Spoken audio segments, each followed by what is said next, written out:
Die geloof waardeur ek lewe, saamgestel uit die geskrifte van Ellen White, die middelpunt van sy werk.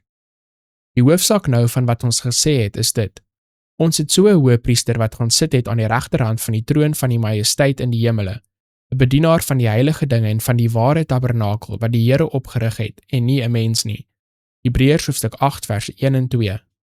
Die vraag, wat is die heiligdom, word duidelik in die skrifte beantwoord.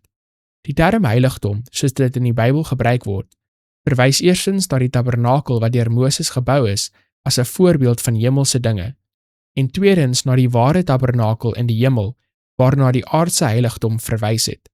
Met die dood van Christus het die tipiese diens geëindig.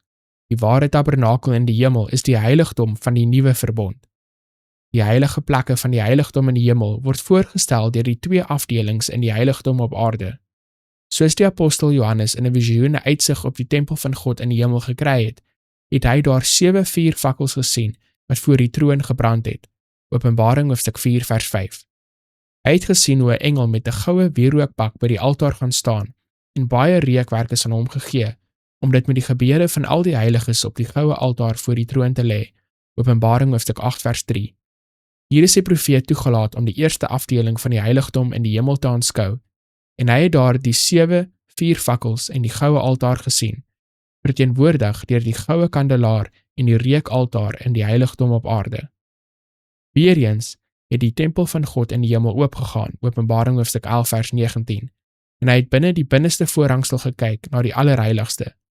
Hier het hy die verbondsark gesien, verteenwoordig deur die heilige kus wat deur Moses gebou is om die wet van God te bevat. Moses het die aardse heiligdom gemaak volgens 'n patroon wat hom getoon is. Paulus leer dat daardie patroon die ware heiligdom was wat in die hemel is, en Johannes getuig dat hy dit in die hemel gesien het. Die heiligdom in die hemel is die middelpunt van Christus te werk ten behoewe van die mens. Dit raak elke siel wat op die aarde leef.